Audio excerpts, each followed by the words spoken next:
Good morning. Quick one today as we are about to start our hangman workout. Anyway, wanted to just come on and talk briefly about the scales and how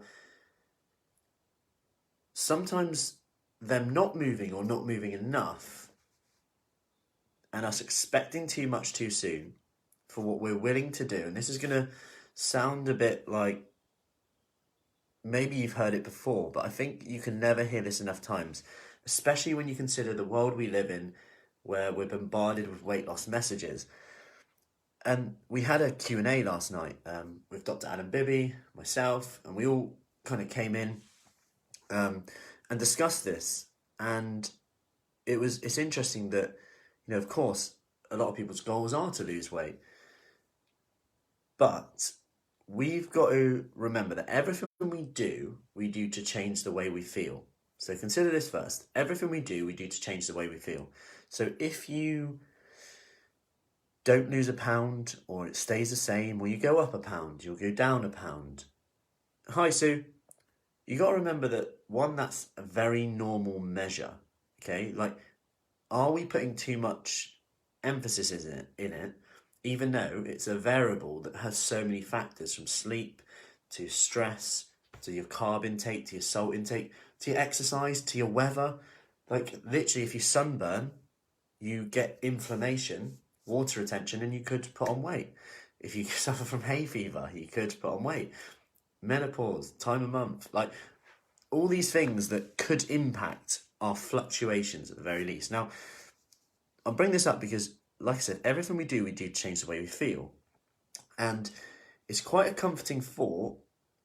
It's going to sound a bit weird, but to say the scales aren't moving, it must not be working. Therefore, I failed, so I may as well do insert thing that provides instant gratification and comfort. And we can go into this mode. Hi, Sue. Good morning. Two Sues. We can go into this mode especially when we're tired and stressed. And everything is harder when we're tired and stressed. And speaking of that, one of the ladies yesterday, she mentioned that the scales went down, then they went back up again. And it feels like, back to square one. But then she realised something, that throughout lockdown her weight was doing this. At the very least now, she's got it going this, okay? And where would it be if you hadn't done the things that you would have done? Would it have kept going higher? So you've got to compare. Also, another message I got yesterday, I only lost a pound, but you lost a pound. You've got to remember how we speak to ourselves. The transformation isn't necessarily done in, how we come across to others, It's those little things we say to ourselves along the journey, along the way. And that's the main reason why the focus, what we do, is actually focus on the small habits in here. So, which is the food, fitness, and the focus.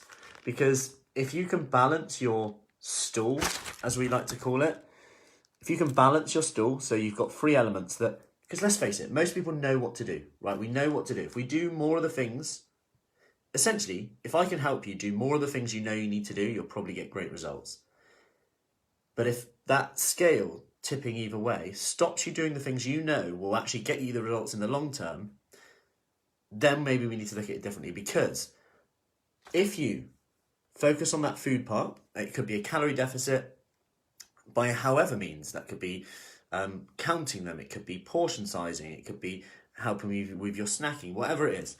If you become more active, you're getting more toned, stronger, fitter, all these things. Focus, self-care. You're doing something for you each day to help your energy, to help you feel better, so that you have energy to do the things that you need to do with this. You're going to get better results if you do them three things more often. Now, there are a few other variables. Are your good intentions stolen? For example, yesterday I spoke to someone and she didn't realise that there was so much. I'm not saying fruit's bad here, but you can overeat it, right? Unlike some programs that will say, fruit, eat as much as you want, you can overeat it. And depending on your relationship with food, if I'll give you an example. This last week, the kids have been eating loads of fruit, which is great, really good. And I encourage it. We put it out. But them eating an apple, when they're done with an apple, there's still like half left. So what I found myself doing was going into the kitchen every time, being on the go and just going, oh, an apple, half an apple, it's healthy. And until I clocked that, you know what, I need to just get a handle on this again and just make sure, let's have a rule that I eat 3 meals and actually sit down when I eat. So that every time I have the apple now, I look at it and I go, right, I've got to sit down and eat that. Or I actually haven't got time to do that. And I'm not even hungry. I just did it because it was procrastinating. It was delaying what I had to do. We all do it, see? When we fall into that habit, that trigger, you know, Italian background, don't waste food, da-da-da-da. But when I think about it, you know, if I've got to sit down and eat it, I don't actually want it. Then you've got to go back to the question, is how much of that was habit? Now, going back to that, good intention stolen, I'm doing everything right. I feel like I'm doing everything right. Fruit is a free food. There's no calories in that. But there is. But sometimes if we've been told that so many times, then it comes up in our conversation, in our one-to-one. Then it's like, oh. Because if you think about it, yes, fruit is low in calories. Yes, it's filling. Yes, it's great for you. Do include it in your diet. But here I'm talking about 10, 15, not me, this is this situation, 10, 15 fruit portions a day, if not more. And because, you know, we've been told it's a free food.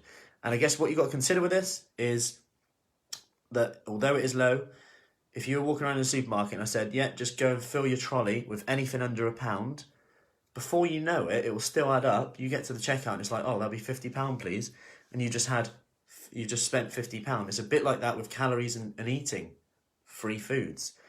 We just kind of bring it in and all of a sudden it starts to add up. So there's that element to this as well. But just remember that it could actually be our thoughts about the scales, how they fluctuate, that are stopping us from doing the things that we know we need to do for long enough to get the results that we want. Little do we know that as we're doing all these things that we know we need to do, I know it's frustrating not seeing results quick enough, but if you could measure insulin sensitivity, which is blood sugar levels, in terms of, I wouldn't say measure this, but I'm just saying things that are going on. You might be losing fat around your pancreas, around your liver. You're becoming less insulin resistant. You're weeing less in the night. You're sleeping a bit better. This is an example yesterday. Sleeping better at night. That might not have an impact tomorrow, but over certain days you start to have more energy. Then you start to snack less. You perceive foods as less rewarding. You don't need food as that pick-me-up anymore. Then you're consuming fewer calories. Then the scales start going. Then you lose body fat. Or you stay the same, but your body's starting to tone up. People start to mention your arms. That happened yesterday as well. Remember, there's more going on here, especially if you're doing the things you know you need to do. Anyway, that is all from me. I'm off for a hangman workout for our 6:15 session. So, speak soon. Take care.